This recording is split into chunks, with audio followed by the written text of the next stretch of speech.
श्री तेजस्वी प्रसाद यादव अपना पक्ष रखें।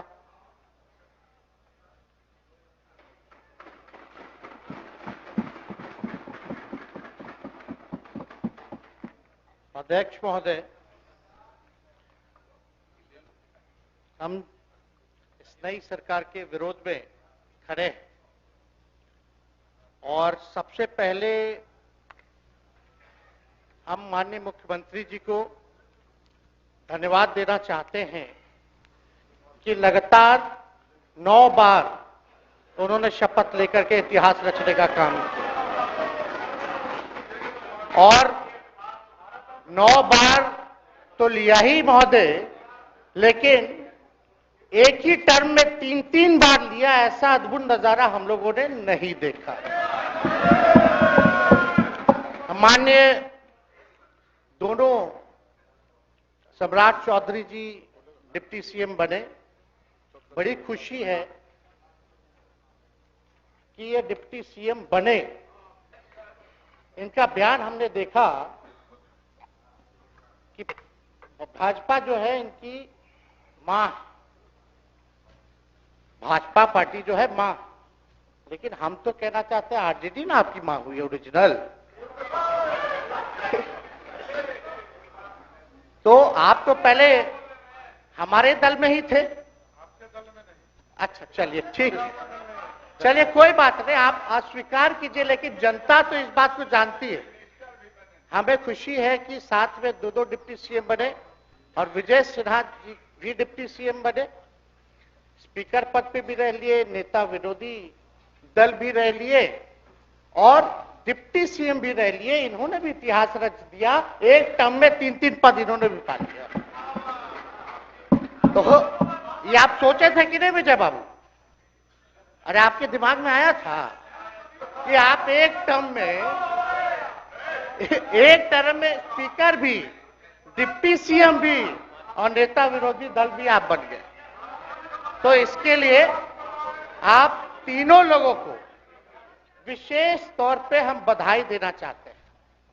माननीय मुख्यमंत्री जी हमारे लिए आदरणीय थे, हैं और हमेशा रहेंगे। हम इनकी इज्जत हमेशा करते आए हैं और करते रहेंगे। और हम तो कई बार इनके नेतृत्व में काम करने का मौका मिला और हम लोगों ने काम किया मिलकर के, इसमें कोई दो राय नहीं। आगे हम सारी बात को भी हम अपने आप लोगों के समक्ष जो है रखने का काम करेंगे। अब कई बार माननीय मुख्यमंत्री जी जो हैं इस बात को बोलते रहे हैं कि तुम मेरा बेटा जैसा हो, कई बार बोलते हैं और हम भी अपना मानते हैं, अपने गार्जियन मानते हैं। और आप लोग भगवान राम की चर्चा करते हैं, हम आप सबके मन में तो राम है ही, शांति शांति, लेकिन एक बात समझना पड़ेगा, हम तो नीतीश जी को एक दशरथ जो पिता है उनके रूप में वैसा गार्जियन मानते हैं कि भाई कई बार जो है इन्होंने कई बार आप लोगों के सामने भी बोला आप तो यही करेगा, यही आगे बढ़ेगा। तो चलिए नौजवान लोग ना आगे बढ़ेगा, आगे काम करेगा, लेकिन कई बार मजबूरियां रही होंगी इनकी, जैसे दशरथ की मजबूरी थी, राजा दशरथ की, कि राम को जो है वनवास जो है भेज दिया गया। लेकिन उस बात को हम मानते हैं कि हम वनवास नहीं आए हैं, बल्कि हमको इन्होंने भेजा है जनता के बीच उनके सुख और दुख के भागीदार बनने। पहले बार ही अपने से दूर किए, वो भी क्या मजबूरियां रही हमको नहीं पता, ना आपको पता, किसी को नहीं पता क्या मजबूरियां रही।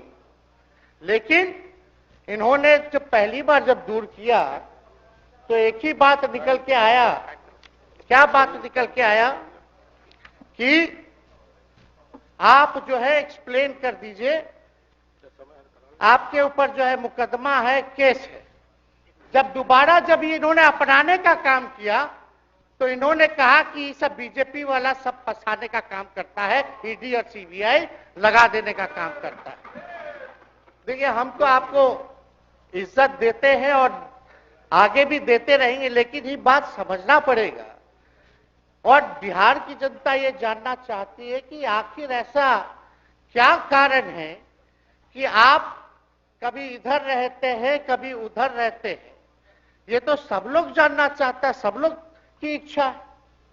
आखिर क्या ऐसा हो गया कि आपको ये निर्णय लेना पड़ा। 2020 का हम लोग चुनाव जीत करके आए, मात्र बेईमानी के बाद 12,000 का डिफरेंस था पूरे महागठबंधन और एनडीए में। आप क्यों छोड़ के आए? आपने यही बोला था ना कि हम एनडीए इसीलिए छोड़ रहे हैं क्योंकि हमारे पार्टी को तोड़ा जा रहा है, हमारे विधायकों को प्रलोभन दिया जा रहा है। और आपने ये कहा था मर जाएंगे, मिट जाएंगी, तो आप कहते ही रहते हैं, हमेशा लगातार ही कहते रहते हैं।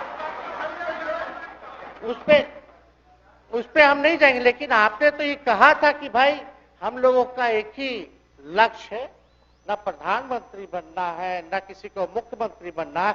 देश भर के विपक्षों को गोल बंद करके जो तानाशाह है उसको दोबारा नहीं आने देना है, इसीलिए ना आ पाए थे। और आप जब गवर्नर हाउस गए महोदय, मुख्यमंत्री जी, जब आप बाहर आए तो आपने बोला कि आपका मन नहीं लग रहा था। आपने ये बोला कि मन नहीं लग रहा था।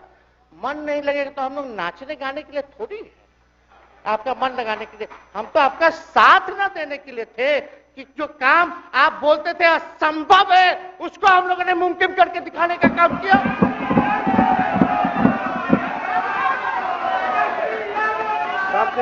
आपने 2020 के चुनाव में क्या कहा था?